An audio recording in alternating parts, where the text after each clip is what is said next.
Entre chegadas e partidas, muitas paisagens. E novos horizontes surgiram no Brasil a partir de 1854, quando foi inaugurada a primeira ferrovia do país. Um trecho pequeno, 14 quilômetros, um grande passo para o futuro dos transportes. E o marco zero dessa história ainda está de pé, a estação Guia de Pacobaíba. Fiel às origens, é um monumento ao pioneirismo. Depois que o trem partiu daqui, o Brasil nunca mais foi o mesmo. Um templo ferroviário, preservado pelos sentinelas, como o seu Luiz Otávio, 76 anos, voluntário na defesa da memória do trem, movido pelo sonho de ver a estação de volta ativa. Eu digo mais, um dia, se essa estrada de ferro reativar, eu não faço mais questão de viver. Por quê, hein? Cumpriu o objetivo, né? Meu sonho é ver essa linha funcionar, essa casinha, tudo. Seu Luiz segue os ideais de um iluminado. Irineu Evangelista de Souza, o Barão de Mauá, empresário responsável por colocar o Brasil nos trilhos.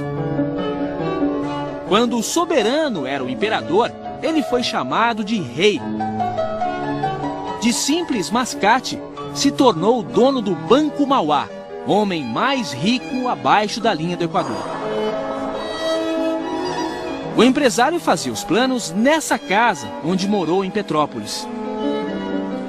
Trouxe a luz a gás para o Rio de Janeiro e aceitou o desafio de construir uma ferrovia do Porto de Magé até a raiz da Serra de Petrópolis. Nessa época, o Brasil caminhava a passos de mula.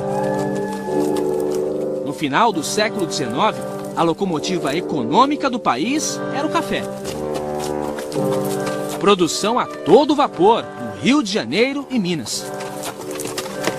Mas as viagens das regiões produtoras até o porto levavam meses. Em algumas travessias, 7 em cada 10 sacas se perdiam pelo caminho.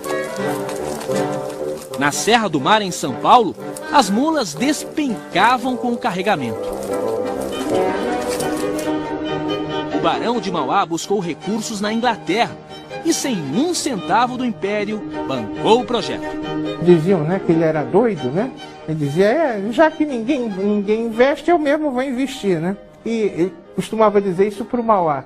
E desde quando o trem é cabrito para subir montanha, né? Na Baía da Guanabara, os barcos à vela tinham a rota desviada pelo vento e ficavam à deriva. O Barão construiu as primeiras embarcações a vapor para a viagem até o cais. Hoje, corroída pela ferrugem, a estrutura metálica avançava 150 metros em direção ao mar. Transportou material para a ferrovia e, mais tarde, passageiros.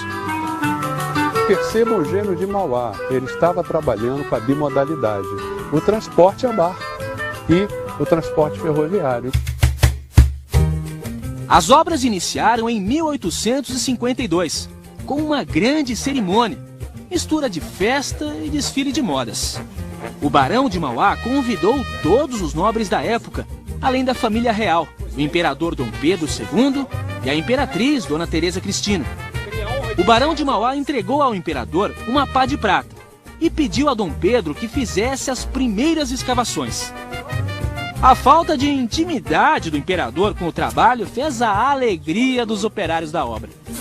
Depois de tanto embaraço, o esbaforido Dom Pedro II desapareceu da festa.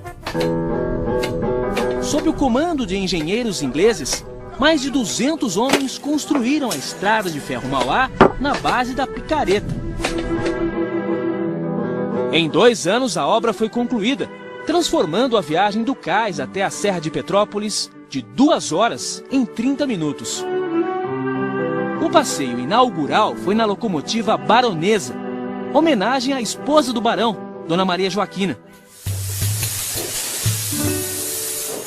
4 vagões percorreram o primeiro trecho sobre trilhos em solo brasileiro.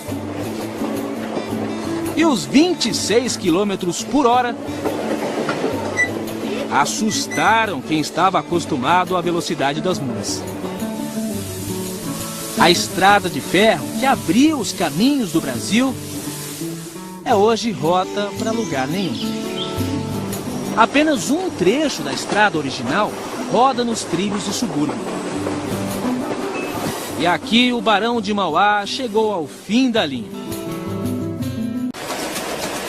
E a roda do desenvolvimento girou como a cremalheira.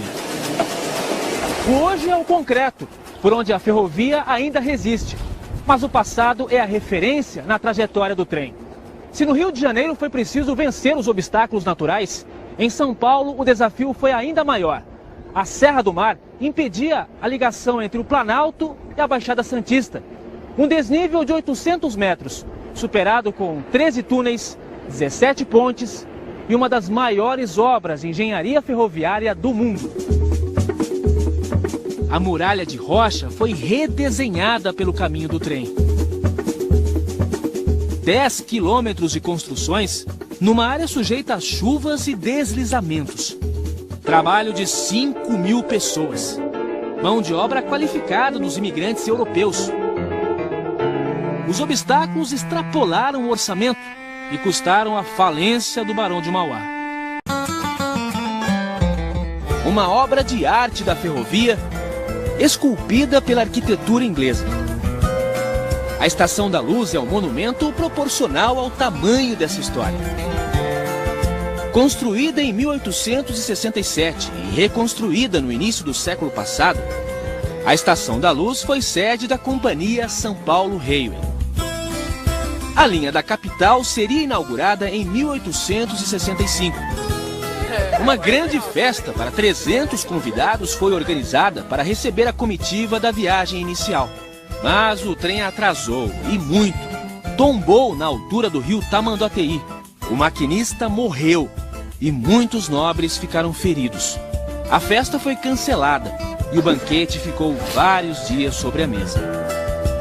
2 anos depois, a Inglesa foi inaugurada. 139 quilômetros de Santos, passando por São Paulo, até chegar a Jundiaí. Fim da linha para os planos da empresa, sem interesse em seguir para o interior.